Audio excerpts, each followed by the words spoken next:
Lindsay Benko personifies the attributes of a true champion.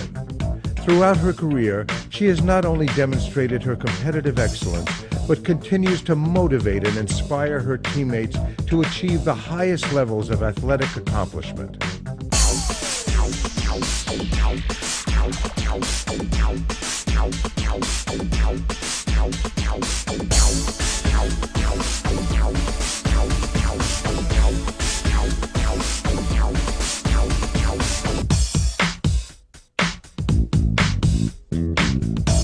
Lindsay began her illustrious journey as an age group standout, where she was an All-American and one of Sports Illustrated's faces in the crowd. Over her career, she has continued to enjoy success at every level. Benko is one of the top freestylers competing today.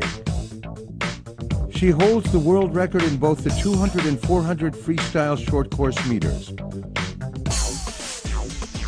Lindsay is a 7-time U.S. national champion, 5-time NCAA champion, a 21-time All-American, and has won 6 career Pac-10 titles. In 2000, she joined America's Best and represented the USA at the Olympic Games, winning a gold medal as a member of the victorious 800 freestyle relay. Demonstrating incredible resilience and perseverance, Lindsay bounced back from a career-threatening injury in 2001 to perform some of the best swimming in her career, breaking record after record. Instrumental to Lindsay's success is her coach, Mark Schubert. Mark is a 7-time Olympic coach, 8-time Coach of the Year, and has led USC to 3 NCAA team titles and 44 individual titles. Now let's meet Lindsay and Mark.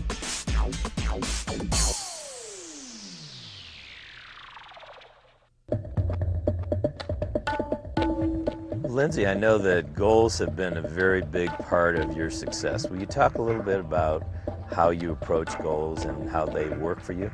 Well, I've been setting goals since I was 6. My very first swim meet, I remember sitting down with my dad.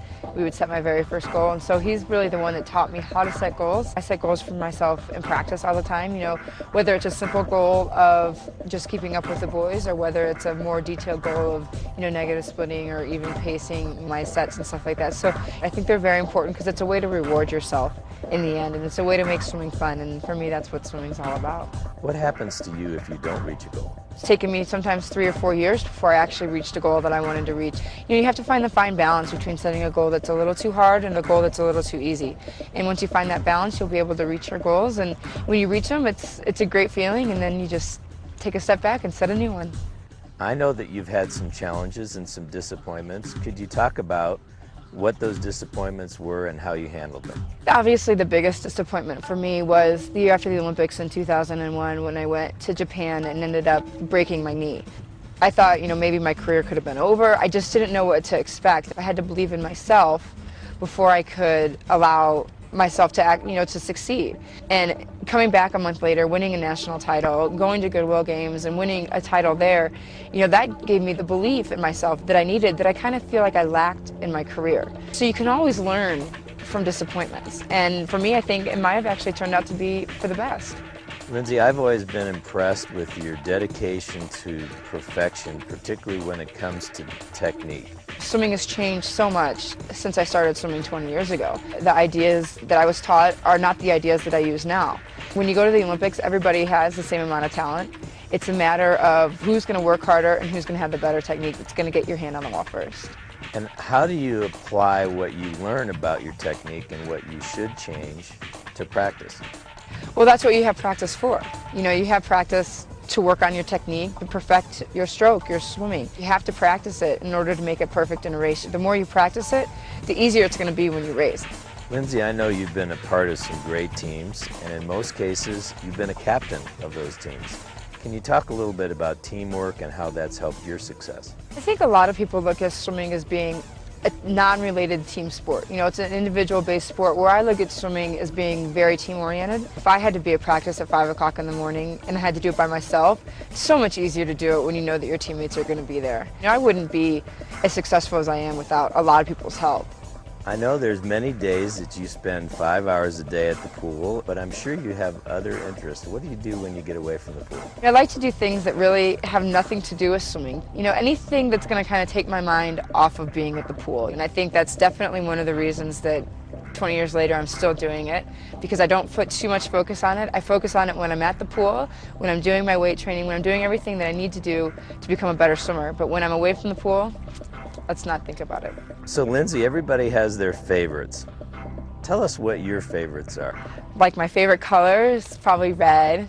I love to read, so I have many favorite books. I think they start with Memoirs of a Geisha, going all the way to The Invisible Circus, you know, The Alchemist. I love going to the movies. You know, movies is one thing that kind of keeps my mind off of swimming. Favorite TV shows include Alias and Friends. Tell us what your favorite music is. I listen to lots of different types of music, but before I race, I have this specific kind of music. I like to listen to 80s music. It makes me smile, gets me pumped up before I race. Lindsay, I know that your views on nutrition and the importance of nutrition in your sport has changed. I think when I made the team in 2000, it was wonderful. I felt very, very fortunate to be there. But being there helped me learn from some of the greatest athletes around. People like Dara Torres and Amy Van Dyken and Jenny Thompson, you know, from those girls that do everything in their life to be a gold medalist, to be an Olympian. And I kind of had to take a step back and reevaluate lots of parts of my life, but most importantly my nutrition. And now I feel like I'm a lot more careful about what I eat and focus more every day on what it takes to be an Olympian. If someone had a concern about their nutrition, how would you recommend that they approach it? I think the most important thing is to not deprive yourself of things. I drink coffee. I eat French fries, but I don't eat those every day. You have to be able to balance it, but you also have to be able to give yourself a craving every once in a while. And I think that kind of makes it a little easier for yourself and for your mind and for your body. So it's important to have fun, even with nutrition. Yes, fun in all aspects of life. That was a big 50 by Benko. She's a powerful swimmer.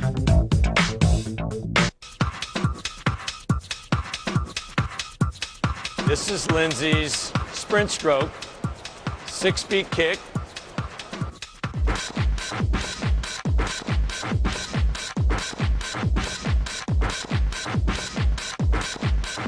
She breathes every 2 strokes. She breathes on the right because that's her best side to breathe. We're just briefly going to talk about the actual stroke and the technique and what I think about when I'm swimming. Here we're looking at the hands. Now the very first thing that I think about when I swim my freestyle, when my hands get in front of me, is I want to put my fingertips down towards the bottom of the pool. That way my fingertips are always pushing back all the way through my stroke, all the way past my hips. I want to make sure that my elbow is high throughout my stroke. Watch how high my elbow is the entire time through my stroke. Fingertips are pointing down all the way through until I finish.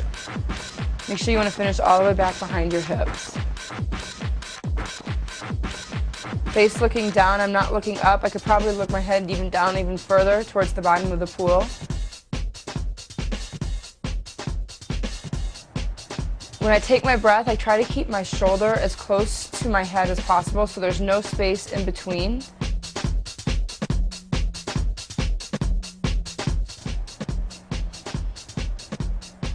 I'm breathing with one goggle in the water.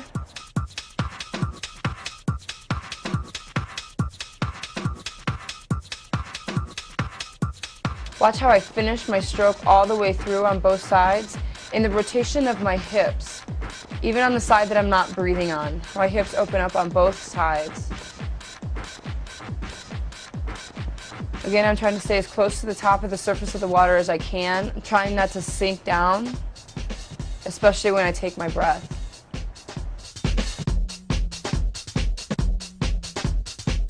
If you notice on my kick is very narrow. It's very close to the surface. Here we are looking at the kick and looking how close my kick is together. Looking how I'm using lots of knee bend, but not too much. I'm getting most of my power coming from the bottom part of my leg, and especially from my ankle flexibility.